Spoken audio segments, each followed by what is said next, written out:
Hey, what's going on, everybody? Justin from Blue Collar Survival again, and it is review time. So today I will be doing the very, very popular Ontario Rat 2 in D2. R2D2, I had to get it. I'm a nerd. I mean, I got my R2D2 on me. Got my light, got my Jedi side, and then, of course, got the dark side.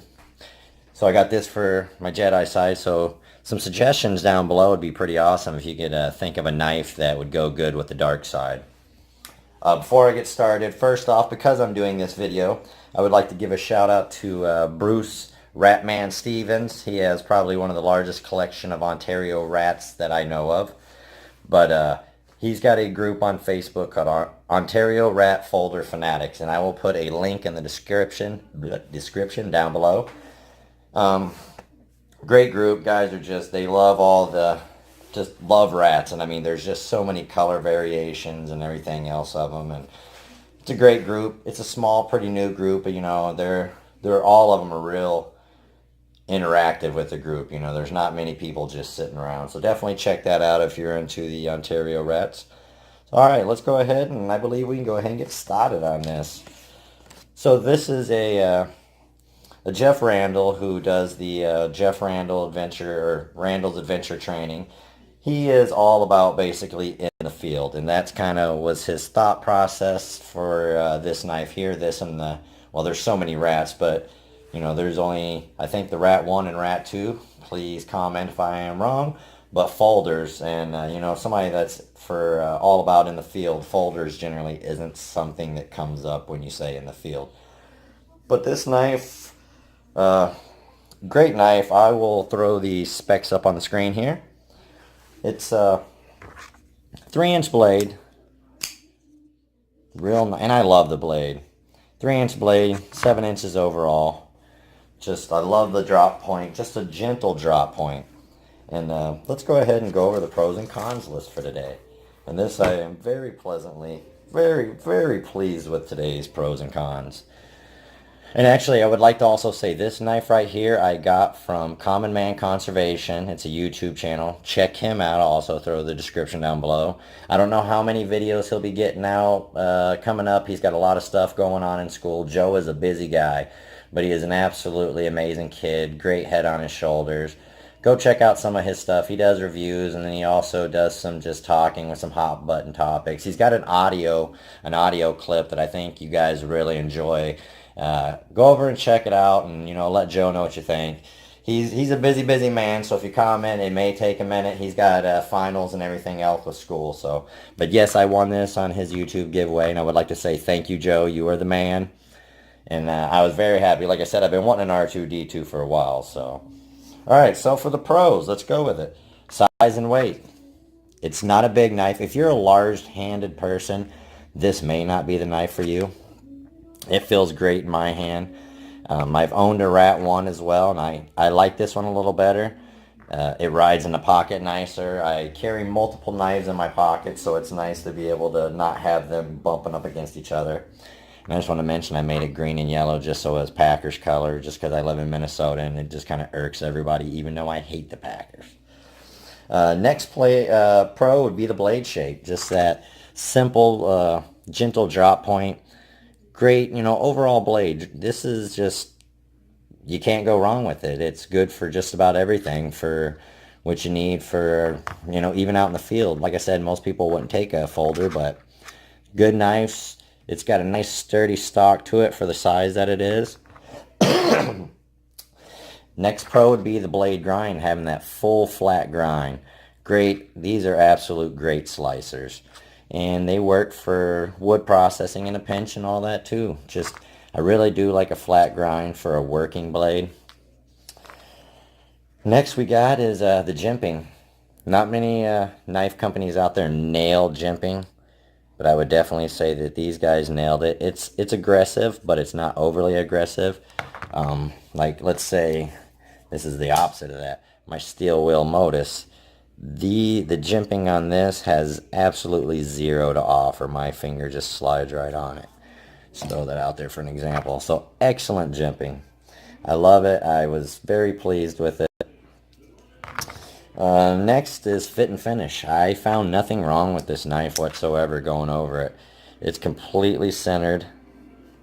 I guess the one thing, I'll get into that with the con. I got one fit and finish kind of thing that Bruce the Ratman Stevens had mentioned, because he does a lot of paracord, but the fit and finish is great. Everything's solid, lines up real nice. You know, lockup's good. And a lot of people I've talked to say most of the Ontario rats lock up about halfway, about a 50% lockup. I love the deployment of it, which is also one of my pros, is the deployment.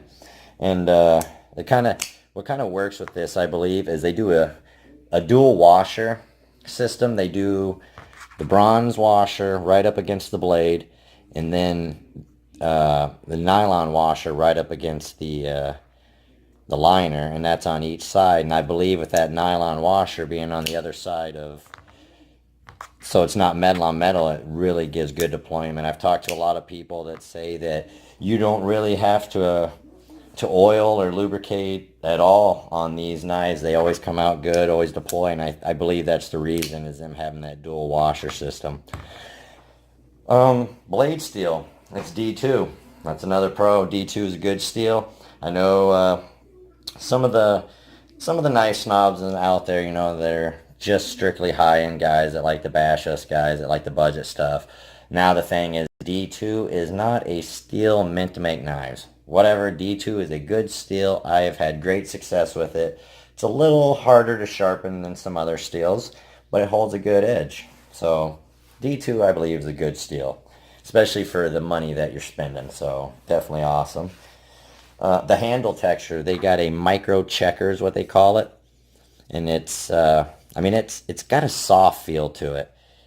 I mean, yeah, there we go. You can kind of see it in there. Not real grippy, but not slippy.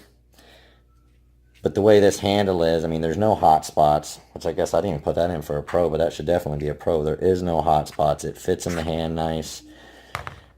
The texture's enough, and this jimping is going to help you out with that as well if you're really, really doing something hard on it.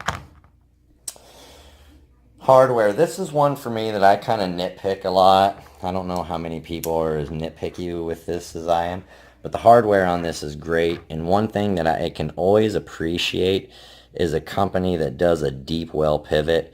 I know, I'm going to go ahead and say it's one of my beloved, well, used to be beloved company, but CRKT is very, very guilty with pivot screws that don't have a very deep well at all. I know my Hammond Cruiser, that one was pretty shallow, and I tore that one up pretty quick before I learned the whole blow dryer on the pivot to warm it up and try to help release that Loctite that they put in there, or the thread lock, whatever they use. And yeah, but the hardware on this is great. I like the deep well, and this is one thing that really I like. Like I said, I nitpick little things, but I love a recessed screw head. I know some companies don't do it. All the ones sitting on the table that I have right here do it. But yeah, I do like that. So definitely the hardware all the way around. Nice thumb studs.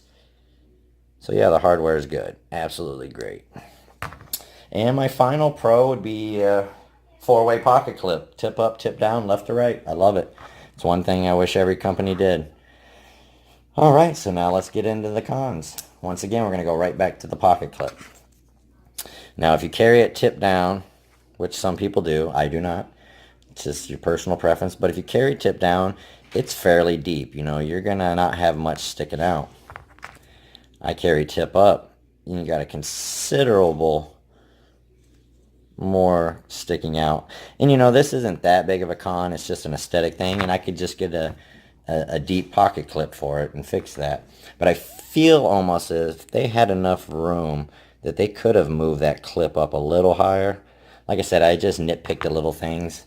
Not a bad pro.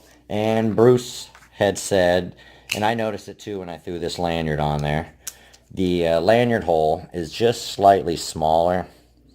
I mean, your 550 cord will go through there, but I had to kind of cone the end of it, so I had it tapered off so it would go through. But that's it. That's my only cons. 2 cons and like 12 pros. So absolutely, it's a great knife. I mean, if you're looking for a consistently good and sturdy knife, these are good. And if you want one that's a little bigger with the exact same, the Rat one's the exact same except for bigger. This is more my style. Like I said, I carry more knives in my pocket. But yeah, this thing is a home run. Definitely 2 thumbs up. Suggest buying. Price is only like $37.95 on Blade HQ. I believe you can find them cheaper. Be careful where you buy from. I'm not going to put anybody on blast, but I did order from a company that was somewhat, legit, I guess. I can't think of the word right now. It's not Monday. See, it's Tuesday. I can't even think of my days. But I actually got a clone from them, and I'll show that to you guys when I get it. But just be careful who you order from. KnifeWorks, they are one of the largest distributors of Ontario rat knives, so they're a good one to look into. Blade HQ. I mean, I haven't been burnt by Amazon. Just be careful because you can get conned on Amazon. But yeah, definitely check them out. Like I said, absolute great knife. I don't have much to really gripe about. I guess I could show you for sure. This is brand new. I haven't cut anything with it yet. Like butter. So right out of the box, you got a razor. These guys here at Ontario Knife, they do a great job. Now this is made in Taiwan. So I know some people kind of veer away from that. Still very quality knife. Like I said, 2 thumbs up. Highly suggest. And I never did mention the handle scales. I think it's just called nylon 6. I just call it plastic. They have so many names for plastic scales. It's just plastic. Not a bad one, though. Very good. Alright, guys. Well, I don't think I have much more to say. I guess I could throw a size comparison up real fast. But, like I said, it's an absolute stunning knife. It's a great knife. I told my buddy, I said, it has now become my 3rd favorite knife, and I'll go ahead and show you the other 2. My 2nd favorite knife here, the Steel Wheel Modus. It's a little smaller than that. My 1st favorite knife, my ZT0462, which it just dwarfs this thing. But I mean, that's a huge knife. And this thing actually doesn't weigh much more than an Ontario Rat. My Swiss Army Fisher, my Fisherman. A little larger than that. And of course, one I always like to throw up there. Quite a few people carry them. Kershaw Shuffle. And then you got my Lucky Quarter. Which I say that this is the reason that I have this. And this. Alright guys. 2 thumbs up. If you ain't got one, go out and get one. You won't be sorry. Go to Bruce's group. Let them know Justin from Blue Collar sent you. And you guys stay sharp.